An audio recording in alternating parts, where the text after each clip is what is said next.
Hi, everyone, and welcome back to Social Anxiety Life, the podcast. This is season 2, episode 14. And this is the podcast where we dig deep into the realities of living with social anxiety. I'm Simon. And I'm Sarah. Today we're talking about something that doesn't get nearly enough attention: men and social anxiety. This episode has been in the works for quite a while now. And I think that when people think about social anxiety, they more than often associate it with being shy, avoiding social events, or overthinking conversations. And I think with men, there are some things to suggest that men experience social anxiety in ways that are overlooked or often misunderstood. Now, I think this comes from the assumption that within society, there's still that expectation that men are expected to be confident and assertive. And I know there's been a lot of work to bring out other aspects of men, and particularly with sort of masculinity. But I think the dominant sort of assertive, confident image or expectation we have of men and how they're portrayed is still probably the prevalent viewpoint. So within that, and sort of men in particular, and how they think about social anxiety or how they perceive themselves, how they're viewed as people with social anxiety. How do you think men struggle with social anxiety? Is there things that they struggle with particularly? Yeah, I mean, what I will say is we've had some amazing listener contributions for this episode that I think are really going to highlight how deeply social anxiety can impact men's lives. You know, we're going to look at things from the workplace dynamics, anxiety around performance, lots of things that maybe people don't necessarily immediately attribute to men, which is a shame because it is a real issue and it's a real thing. And that's why we've chosen to do today's episode on that. I'm thinking maybe we jump in with our first contribution. I think that's a good point to dive in. I think we'll start with an anonymous contribution, and they said that the expectation is that men keep it to themselves. Society doesn't support men fully with their mental health. And I think that statement, I'm going to be honest here, is spot on. They're not wrong. And I think that there are phrases such as man up, get yourself together, stop being so sensitive. I think those phrases are still used quite widely. I probably didn't realise that I showed social anxiety when I was younger till much later on in life. And I think very particularly that there's a lot of criticism there instead of support. Yeah. And then I suppose the issue there is if we're not supporting men with their anxiety, are we actually encouraging men to suppress their anxiety? Is there this sort of pressure there, or this feeling that men need to push it down and pretend it doesn't exist for fear of being criticised or made fun of? And then that just could lead to more isolation. I think there's evidence to suggest that men are less likely than women to seek professional help over anxiety. And I think that comes down to what do you do with it? I mean, opening up about your sort of innermost fears, anxieties, how you're feeling, your overthinking, they're not masculine traits at all. They're traits that you would probably associate with feminine traits. And I think it's almost that society has set up men not to work through their social anxiety. I'm going to call it. Yeah, and I think if there's an approach that anxiety is a weakness almost, then the question is, how are you then supposed to develop those healthy coping strategies? And I think one thing I will say on a positive that I've noticed on social media, I feel like I see a lot more men talking about mental health and social anxiety. I don't know if you've noticed that, but I know sort of when I go on certain social media platforms, actually I see a lot more of it. And I feel like nowadays, maybe men are starting to feel more comfortable with having those discussions. But I still think there is that kind of, I don't know if it's a taboo or there's something around it still, which I think it still is very difficult for men to open up about anxiety. I agree. I think looking at the more sort of video orientated platforms, I think I've seen people be a bit more real about it in terms of showing that sort of visual portrait of what the social anxiety looks like, feels like, presents itself. And it's something that I think it resonates quite widely with a lot of people. And I think if a man chooses to open up about their social anxiety, I think there's almost that sense of ridicule. I think that the sort of image of the sort of men talking together, I might be wrong here, and I hope that if anyone disagrees with me on this, I want you to tell us that you disagree with it. But, if you have like a group of men and you're at the pub, you're out and about, you're maybe at a sporting event, you're highly unlikely to be talking about your sort of social anxiety, partly because you might not even be going in the first place because of your social anxiety. Yeah. But it's not really a topic of conversation that people talk about, especially men. And I think you quite rightly talked about the coping mechanisms, which very strongly links to mental health. I think with mental health, the social anxiety that contributes to mental health isn't an area, particularly with men, that's explored or acknowledged enough a lot. I think it's still the attitude like you get on with it and you try and push yourself through when actually you can't push yourself through it, and it gets to a point where it bottles and bottles and bottles. And then if you've got other things going on apart from social anxiety and it all comes together in this like crescendo of stuff, then you risk like meltdown or serious breakdown or serious issues. And I suppose that one big positive that's come out of our podcast is, the amount that we certainly talk about it now. Yeah. And we've had people that have emailed us or messaged us or got in touch with us to say how much they appreciate it. And interestingly, it hasn't been just women. Yeah. It's been a lot of men that have emailed us. And I find that very reassuring that men in particular, because that's the group we're talking about today, they find it comfortable enough to tell us what it is that they're thinking or feeling or how the podcast has helped them. Yeah, absolutely. I think this is a good point to move on to one of our next contributions from one of our listeners, Steve. You were talking about maybe this feeling of needing to push through the anxiety, but Steve actually writes that men may avoid certain situations or even competing in physical activities due to their social anxiety. And I think that's something that a lot of people probably overlook, is kind of that avoidance aspect of anxiety. Is that something you as a man have experienced, that sort of feeling of needing to avoid something, maybe performance related, whether that be sort of physical performance or maybe even just in the workplace? I mean, I say, I think immediately I thought things like sports. I think back to when I was at school, I hated sport. I couldn't stand it. I really didn't like it at all. I just didn't feel anything from it. I just thought it was wasting my time, to be honest. I think that I get the health benefits from it. And I'll be honest, I think in the past I went to the gym and I liked going to the gym.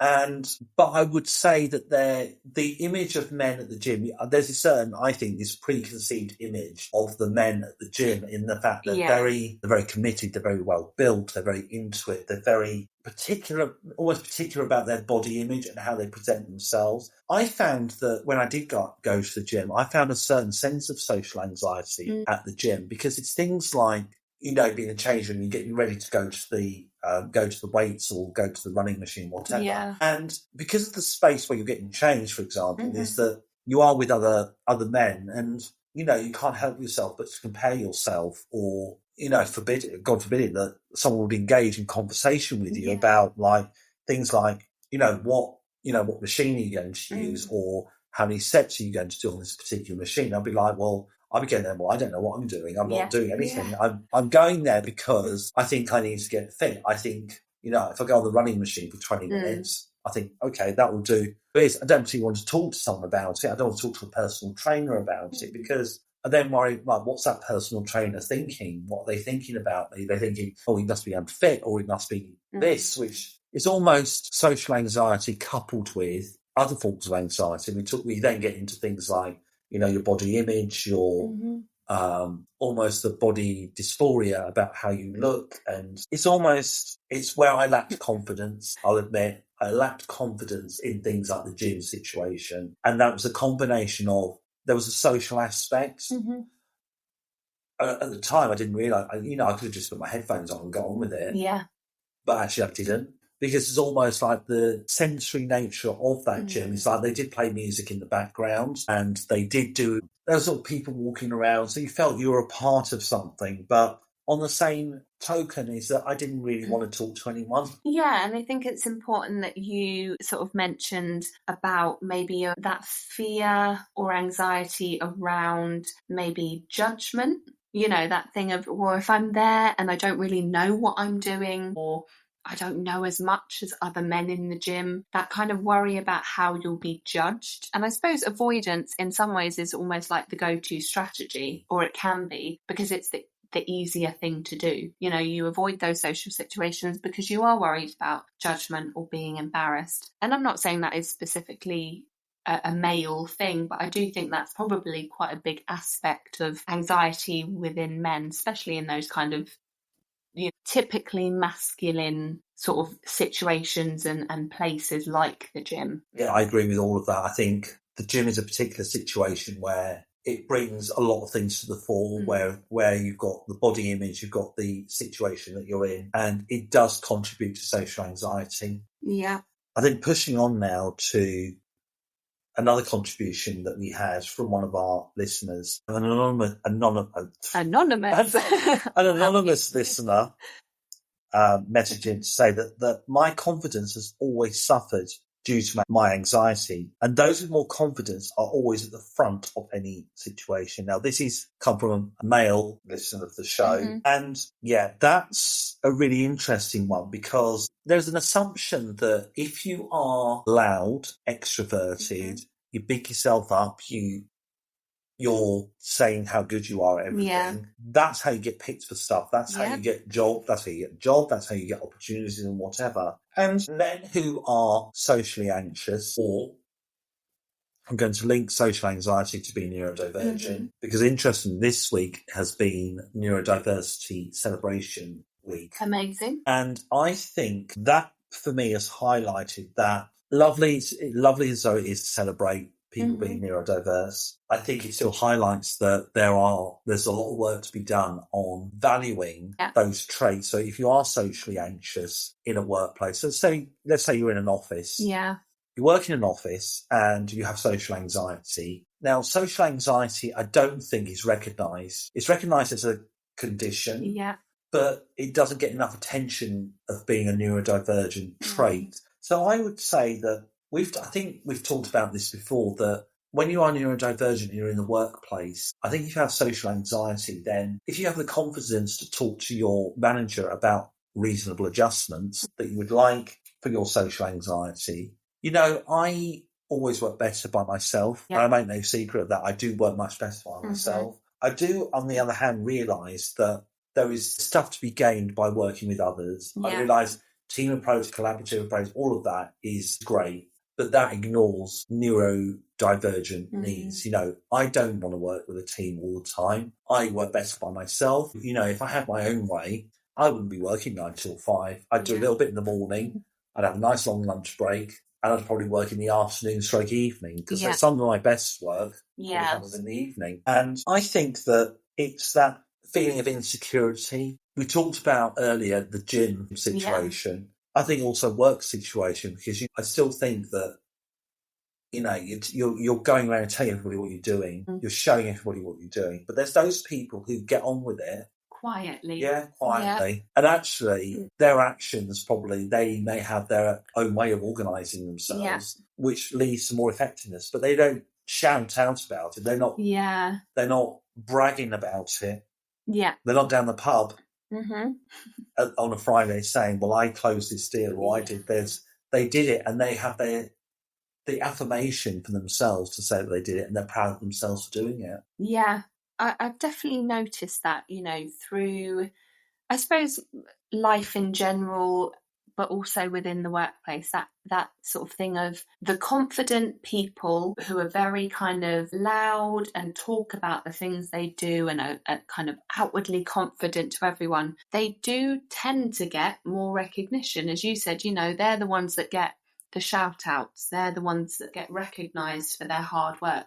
But there are a lot of people who are working really hard, doing a really fantastic job, but because they are quieter, because they are more introverted, because they maybe have more social anxieties to keep to themselves, they don't get the same recognition. And it's such a shame. And I think in that aspect, that kind of shows that progress does still need to be made. You know, as much as we are recognizing it more now, anxiety, that's a pretty good example of the fact that we still have a way to go. I'm going to say that I think shout-outs are the worst thing. You know, shout-outs to me, that, you know, the reasoning behind it is that you're shouting out someone or group or whatever. Yeah. The thing is, everybody within that workplace will have done something wonderful that week. You know, for some people, turning up, even turning up, navigating public transport, navigating their way to work, having a really bad morning and coming to work and doing their job, for me, gets nowhere near acknowledged enough. It'll be someone like, well done to this person, they closed the deal. Well done to this person, they got the number of sales for this company. And actually, that's why shout-outs fall down. They don't recognise everybody because it just gives the attention to that person and actually neglects and rejects other people for their effort. Because, you know, we work hard, you know. Yeah. If we think about teaching, we both work very hard in our respective schools and classes and whatever we do. And, you know, that should get recognised on a constant basis. Yes, I think that's the thing, isn't it? We're not saying don't recognise when people have done great things. Absolutely recognise it. But it doesn't need to be a shout out to one specific person. You know, just having those sort of day-to-day conversations of, I've noticed you've done that and I appreciate it, or well done on this, or thank you so much for it. Those conversations make such a difference, you know, and they should be happening all the time for everyone, not just for certain people. And it's those small wins, you know, those small wins that you have on a daily basis. Yeah. And bringing it back to sort of men. Yeah. And, you know, we talked earlier about this expectation of not acknowledging what you're struggling with. You know, those small wins for yourself. Yeah. You got to work, you did this, you did that. Mm-hmm. You build things up over time. And you know, if you struggle within work with those social situations, then you need to say so. I firmly believe that you need to say that I struggle with being in a group. And this is the reason why I struggle in a group. I mean, a very good example is that, you know, recently I had a neurodiversion diagnosis of autism. Even though I'd self-identified for quite a period of time, it's given me the confidence now to ask for, or to be more assertive for asking for things. You know, sometimes during the afternoon I need a break, or I say now, I was doing this anyway, you know, when I go out for lunch on my own, I just think that time when people ask now, I feel more confident to say it. And that's not just a male thing, but I think if you have stuff in addition to social anxiety, I think it gives more assurance now that you can just say it. Yeah, and I think your point about small wins is so important, because I think when we have social anxiety, we can be so hard on ourselves. You know, you'll sit through a meeting, you'll get to the end of the meeting, you'll leave the meeting, and you'll spend the next 3-4 hours beating yourself up about the fact that I didn't speak in that meeting, and you will feel so bad about it. You know, but it's so important, I think, to recognise that, yes, I have social anxiety, but just maybe going to the meeting in itself is an achievement. And confidence isn't something that will just come overnight. You know, it is about those small steps, and it's something you're going to build slowly over time. I think now there's a contribution that came in, which I think is going to provide some spicy conversation. Okay. Spicy conversation, or juicy conversation, as I like to call it. And that's sort of the biological aspect of social anxiety. And a contribution came in from Lisa, and she said that biology may play a part in men and women experiencing social anxiety differently, and hormones could affect women experiencing social anxiety differently. Now, that's a really interesting one. I'm going to say now that we are not experts in biology. We are not going to be delving into the medical and biological differences. And before anyone gets into sort of gender differences and things associated with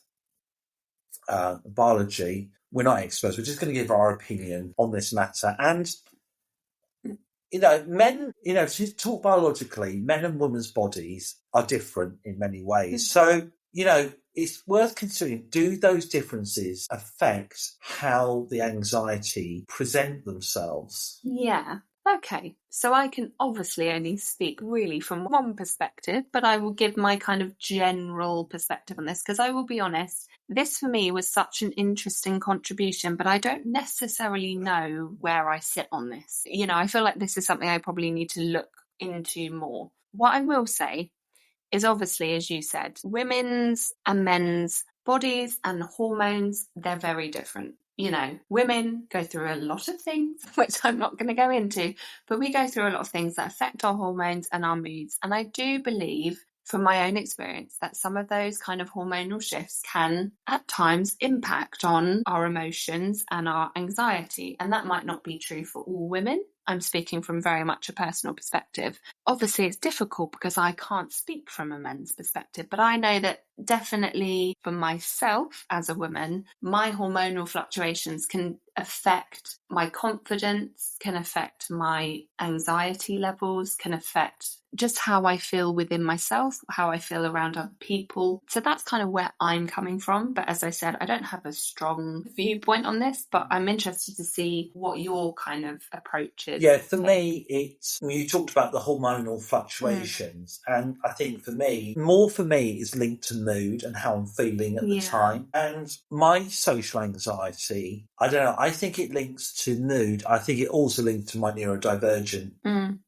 as well. And I think that there's still this perception that if men show their emotional vulnerability, that's not seen in a positive or a supportive way. I think that that's very much, people don't know what to say. A man's upset because they have social anxiety. People don't know what to do about it. Yeah.